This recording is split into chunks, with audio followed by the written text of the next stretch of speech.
Isang komunidad na may halos 1,000 kabataan sa Socorro, Surigao del Norte ang nasa panganib.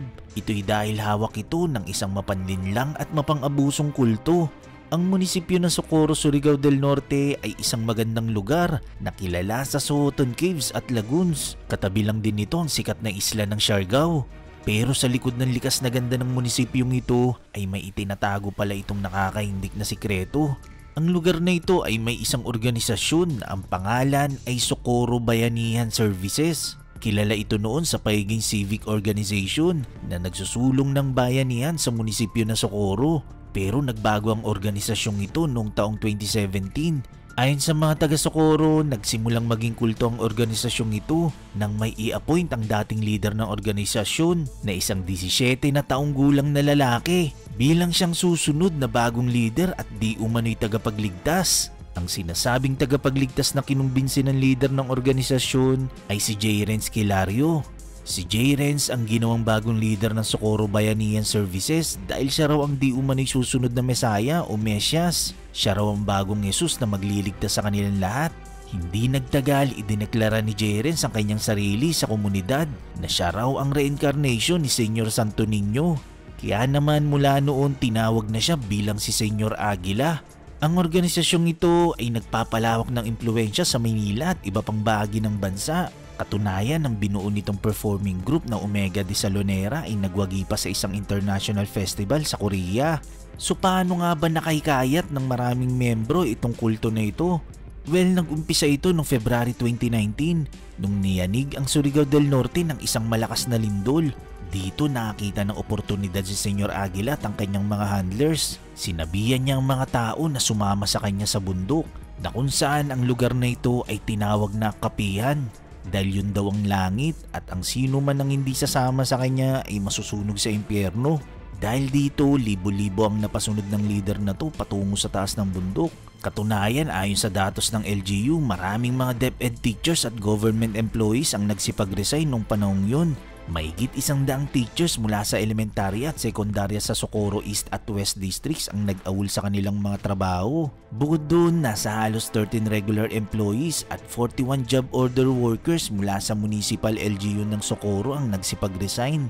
Ang enrollments naman ng mga kabataan sa mga eskwela ng Socorro East at West Districts ay bumaba ng 847 na bilang ng mga estudyante. Sabi ni Senyor Aguila sa kanyang mga miyembro, wala raw government employees ang mapupunta sa langit. Bukod dun, kapag may mga utang daw sila, wag daw silang mabahala dahil buburahin daw ito ni Senyor Aguila ang kanilang mga utang. Ang tanong, papaano nagkakapera ang organisasyong ito? Well, kinokolekta ng organisasyon ang halos mahigit na 50% ng mga natatanggap na 4Ps at senior citizen pension ng kanyang mga miyembro. Katunayan, nung panahon ng pandemya at nung hinampas ang bagyong Odette ang Surigao, naglabas ang gobyerno ng social assistance para sa mga residente. Pero kinolekta lang ng organisasyon ang 40 to 60% na natatanggap ng bawat miyembro. Hindi lang yun, dahil isa sa malaking source of income ng kultong ito ay ang droga. Paano po sila nagkakapera? Kinokolekta ng organisasyon ang halos o mahigit na 50% ng mga natatanggap na 4Ps at senior citizen pension ng mga miyembro. Nung panahon ng pandemya at noong hinampas ang Surigao ng bagyong Odette, naglabas ang gobyerno ng social assistance para sa mga residente. Kinolekta ng organisasyon ang 40% to 60% nang natanggap ng bawat isa ng kanilang kasapi. Ang mga natatanggap na tupad o AIX, ang pera ng taong bayan, napupunta sa isang kulto. Pero mayroon din po kaming nakalap na impormasyon na ang totoo at mas malaking source of funding ng kulto na ito ay droga. In fact po, kung tama ang sources, ang motibasyon kung bakit tinayo ang kulto na ito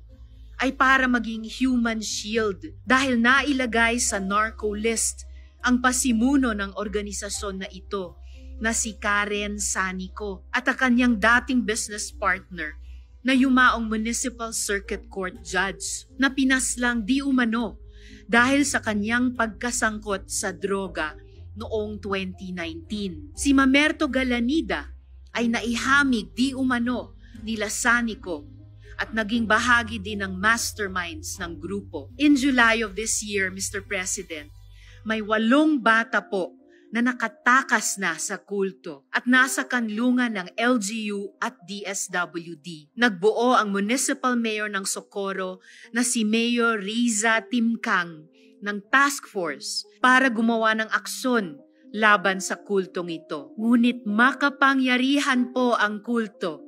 And this, Mr. President, is the urgency of the issue I am talking about. Gamit ang kanilang pera at impluensya, kinakasangkapan po nila ang mga magulang ng mga batang tumakas na miyembro pa nila at nagsasampa po sila ng habeas corpus ng mga kaso para maibalik ang mga bata sa kulto. Nagtagumpay na sila sa isang bata at itutuloy po nila isa-isa hanggang makuha po nila lahat. Ang mga bata na po mismo ang nagmamakaawa na huwag na silang ibalik sa kulto. Bakit nga naman nilang gugustuhing bumalik sa isang komunidad, sa isang leader na nanloloko, nanggagahasa at nananakit? Mr. President, this cult is not a cult in the shadows of Surigao. Sila po ay nagtatanim ng impluensya nila sa Manila at sa iba pang bahagi ng bansa. Ang kanilang binuong performing group, ang Omega de Salonera, ay nanalo pa sa isang international festival sa Korea. Dahilan kung bakit pinarangalan sila dito sa Pilipinas. Si Senyor Aguila mismo, ang rapist ng mga bata, ang facilitator ng child marriage, ay nakatapak pa sa ating Senado at nagpa-picture pa sa atin na mga senador. Alam ko hindi natin ito alam, mga colleagues, dahil lagi naman may nagpapa-picture sa atin. Mr. President, this situation is so urgent na agad pong lumipad ang aming team sa Socorro to understand and vet the issue.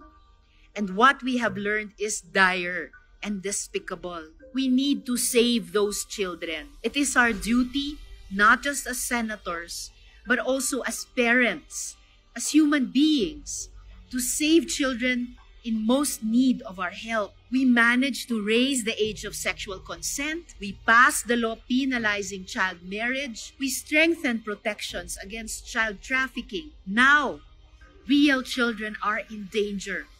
And time is of the essence. We must not look away.